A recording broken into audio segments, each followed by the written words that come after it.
വീട് പണിയുടെ പുതിയ അപ്ഡേഷനൊന്നും കാണുന്നില്ലല്ലോ എന്ന് ഒരുപാട് പേര് ചോദിക്കുന്നുണ്ടായിരുന്നു. പണി കുറച്ച് സ്ലോയിൽ പോയിരുന്നതുകൊണ്ടാണ് അപ്ഡേഷനൊന്നും ഇടാതിരുന്നത്. എന്നാലും ഇപ്പോൾ കുറേ പണികൾ കഴിഞ്ഞു. സീലിങ്ങിൻ്റെ വർക്ക് പൂർണ്ണമായും തീർന്നു എന്ന് തന്നെ പറയാം. ഇപ്പോൾ നടക്കുന്നത് ടൈൽസിൻ്റെ വർക്കാണ്. അതിനൊരു 2 ദിവസം കൂടെ കഴിഞ്ഞാലേ കംപ്ലീറ്റ് ആകുള്ളൂ. പിന്നെ അടുക്കളയോട് ചേർന്ന് ബാക്കിയുണ്ടായിരുന്ന ഭാഗത്ത് ഒരു ചെറിയ വർക്ക് ഏരിയ കൂടി കെട്ടി. അതുപോലെ ഇടിഞ്ഞു വീണ് കിടന്നിരുന്ന പാറ കെട്ടിയ മതിലുണ്ടായിരുന്നു. അതും വീടിന് മുമ്പിൽ കാർ പോർച്ച് വരുന്ന ഭാഗവും പാറ ഇറക്കി കെട്ടി വൃത്തിയാക്കി. പിന്നെ വയറിംഗ് എല്ലാം പുതിയതാക്കി കേട്ടോ. പഴയത് മുഴുവൻ ഒരു ചാക്ക് കെട്ടി വെക്കുകയും ചെയ്തു. കണ്ടോ, ഇത് മൊത്തം ദ്രവിച്ചു പോയിരുന്നു. പക്ഷേ എന്തൊക്കെ ചെയ്തിട്ടും വീടിനൊരു ഭംഗി ഫീൽ ചെയ്യുന്നില്ല. ഒരുപക്ഷെ പെയിൻറ്റും കൂടെ വന്നു കഴിയുമ്പോൾ അടിപൊളിയാകുമായിരിക്കും അല്ലേ?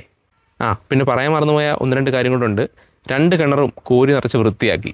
വീട്ടിലേക്ക് ഇറങ്ങാൻ പുതിയ സ്ലാബ് ഇട്ടു. അപ്പോൾ ഇതൊക്കെയാണ് പറയത്തക്ക അപ്ഡേഷൻ. ഇനി മെയിനായിട്ട് പെയിൻറ്റ് നോക്കണം. അതും കൂടി കഴിഞ്ഞാൽ വാടക വീട്ടിൽ നിന്നും വീണ്ടും ഈ ഒരു കൊച്ചു കൊട്ടാരത്തിലേക്ക്. അപ്പോൾ ഇത്രയൊക്കെ ഉള്ളൂ.